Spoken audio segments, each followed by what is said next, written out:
Hi guys, how are you? Guys, आप लोग एक सवाल पूछ रहे थे कि यू नो हर जगह है कि like Japan, why Japan is not allowing immigration. इसी जापान की पॉपुलेशन गिर रही है तो it should allow immigration, like लोगों को आने दे जापान में। यहाँ पे आपको कुछ चीज़ें बेसिक समझनी पड़ेंगी, हो क्या रहा है। यू सी, जो पॉपुलेशन डिक्लाइन है वो खाली जापान की प्रॉब्लम नहीं है, it's pretty much all over the world accept India of course. Even China has the same problem. But मुझको सही बताऊँ उतनी बड़ी प्रॉब्लम लगती नहीं है, क्योंकि इसी पॉपुलेशन गिरने से जॉब भी कम हो रही हैं। तो जॉब भी कम हो रही है, पॉपुलेशन भी कम हो रही है, तो मेरे हिसाब से वो इवेंचुअली एक बैलेंस बनाता है। This is me saying, right my opinion. अब जैसे आप चाइना का लो, वहाँ के जो जैसे बच्चे हैं वो शादी नहीं कर सकते, नॉट कर सकते, वो करना नहीं चाहते। उसकी वजह ये एक है, I mean other than the obvious, everybody knows that on the internet, कि वो जितना कमाते हैं वो उससे किसी तरह अपना और बहुत हो सका तो अपने पेरेंट्स का किसी तरह कर पाते हैं खर्चा पूरा। बट यू सी, अगर वो वाइफ अगर लाते हैं, there is no way they will able to afford it. तो अब अगर हम जापान पे आएँ कि यहाँ पे इशू बहुत अलग है। यहाँ पे बात खाली ये नहीं है महंगाई कम ज़्यादा, जॉब कम होने की, पैसे कम होने की।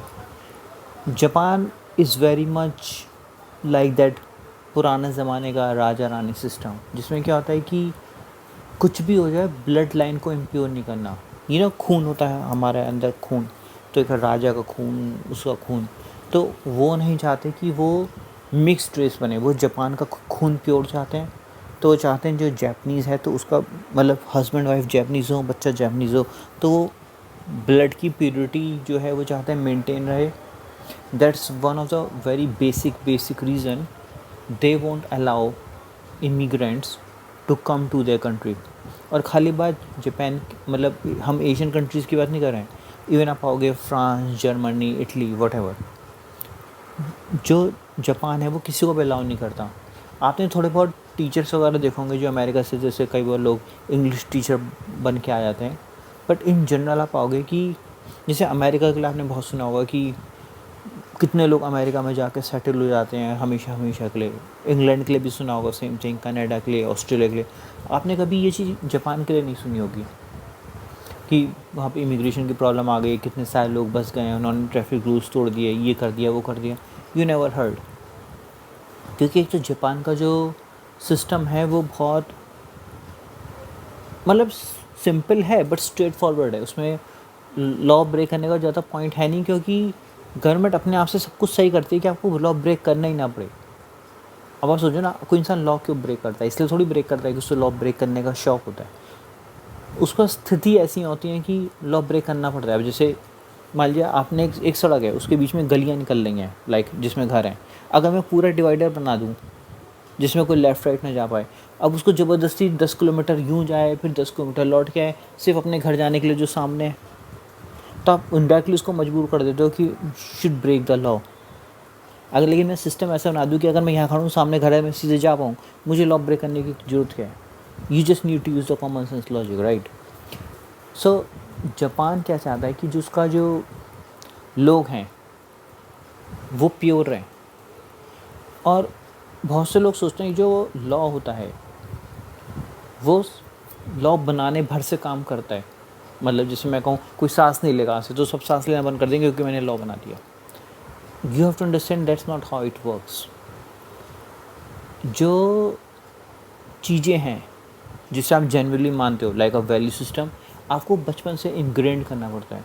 तो अगर जैसे आप जापानीज़ एजुकेशन को जाओ तो आप पाओगे कि जो जापान के लोग जो आज हैं, जो वो डिसिप्लिन्ड हैं, वो इसलिए नहीं कि वो डिसिप्लिन्ड हैं या वो इसलिए डिसिप्लिन है कि गवर्नमेंट ने कहा कि तुम्हें डिसिप्लिन, अच्छा आज तुम डिसिप्लिन रहेंगे, ऐसा नहीं है। जो चीज़ है वो जो मानते हैं वो बचपन से, वो पैदा होते से उन्हें पढ़ाई जा रही हैं और वो इम्प्लीमेंट हो रही हैं। और दूसरी चीज़, जापान में आपको ये चीज़ अक्सर मिलेगी, जापान जैसे देशों में जिसे हम दुनिया का सबसे डिसिप्लिन कंट्री भी कह सकते हैं, कि जो कहा जा रहा है वो वैसा ही हो रहा है। ऐसा नहीं है कि मान लीजिए एक फादर हैं, वो सिगरेट पी रहे हैं और अपने बच्चे से कहते हैं ओह सिगरेट पीना इज़ इंजूरियस टू हेल्थ। इसी जो मैं कह रहा हूँ और मैं जो कर रहा हूँ उसमें अंतर नहीं आ रहा, मतलब अंतर है बहुत बड़ा, या अंतर बहुत बड़ा अंतर नहीं है। मैं सही बताऊँ तो एग्जैक्टली उल्टा है। मैं खुद सिगरेट पी रहा हूँ और एक से कह रहा हूँ कि सिगरेट मत पियो, कुछ लॉजिकल सेंस नहीं बन रहा इन दोनों बातों में। जापान में क्या है कि कोई लाइफ में इंटरफेयर नहीं करता, बट जो कहा जा रहा है वो वैसा ही है, तो वो उनके एजुकेशन का हिस्सा है। तो वो जापान जिसको आप आज देख रहे हो वो एजुकेशन के थ्रू आ रहा है, जैपनीज़ एजुकेशन के थ्रू आ रहा है। लेकिन आप एक इंसान जो इमिग्रेंट करके आए, इमिग्रेशन के थ्रू आए, देयर इज़ अ चांस कि उसकी एजुकेशन जापान में नहीं हुई है, वो कहीं और से आया, तो वो अपने साथ अपना वो वैल्यू सिस्टम लेके आएगा। जापान ये नहीं चाहता, क्योंकि जो डिसिप्लिन आप बचपन से देते हो वो आप बस एक सेंटेंस बोल के नहीं दे सकते।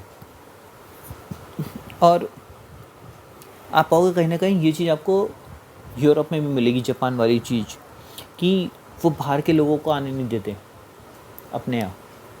वो चाहते हैं जो इटली की जो जो जो जो मतलब इटालियन ब्लड है वो इंटैक्ट रहे, मतलब उसमें दूसरा ब्लड आके इंडल्ज ना हो। तो इटालियन इटालियन रहे, फ्रेंच चाहते कि वो फ्रेंच फ्रेंच रहे, उसमें मिक्स ब्रीडिंग ना हो। इस तरह वो अपने ब्लड लाइन को प्योर रख पाते हैं। तो I hope you guys understand कि why Japanese will never allow the immigration to come. हो सकता है वो फ्यूचर में कर दें, हमें नहीं पता, फ्यूचर तो फ्यूचर ही है ना। हम आप ये समझ सकते हो कि उन्होंने पास्ट में और प्रेजेंट में इमिग्रेशन क्यों नहीं अलाउ किया, purely because of this keep the blood line safe. Like वो मिक्सड नहीं चाहते अपने ब्लड में, वो ये नहीं चाहते कि एक मान लीजिए ब्रिटिश और जापान मिल जाए और फिर एक ब्रिटिश जापानीज़ बच्चा पैदा हो। वो चाहते हैं जापान जापान, तो वाइफ जापानीज़ हो, हस्बैंड जापानीज़ हो, बच्चा जापानीज़ हो, इस pure blood line that's they want. और ये चीज़ आपको ऑल ओवर द वर्ल्ड मिलेगी, स्पेशली जो यूरोपियन कंट्रीज़ हैं, ये आपको बहुत मिलेगा। आपको ये चीज़ जापान में बहुत बहुत मिलेगी, कूट कूट के भरी हुई है उनके सिस्टम के अंदर ये चीज़, to keep the blood line clean and safe as much as possible. वो दूसरे ब्लड को उसमें मिलने नहीं देते। ये बहुत बड़ी चीज़ है जापानीज़ कल्चर के अंदर। So I hope you guys understand why कि जो जापान है will never allow immigration from my perspective. Of course वो कोई नया आदमी आएगा वो चेंज कर देगा, तो उसकी पर्सनल चॉइस हो जाएगी ना। But this is how, this at least you understand why Japanese not allowing the immigration in their own country. I hope you guys like the video. और अगर आप में से कोई जापानीज़ है, अगर कोई देख रहा हो, तो प्लीज़ अगर आप कुछ और लाइट डाल सकते हो, लाइक इफ़ यू से like if you can tell us more why you think non-Japanese people are not coming in Japan to live forever, why do you think this is happening? Please let us know, so we all whoever read your comments understand more about Japanese culture, and whose comment I like the most I will give them my heart. Thank you, thanks for the watching the video. Bye bye guys. दोस्तों अगर आपको ये video पसंद आती है तो video को like और शेयर करना बिल्कुल भी ना भूलें, और ऐसी वीडियो देखते रहने के लिए चैनल को सब्सक्राइब करें, जो कि बिल्कुल फ्री है। चैनल सब्सक्राइब करने के लिए रेड सब्सक्राइब बटन पर क्लिक कीजिए, उसके बाद फिर बेल आइकन पर क्लिक कीजिए, उसके बाद और पर क्लिक कीजिए।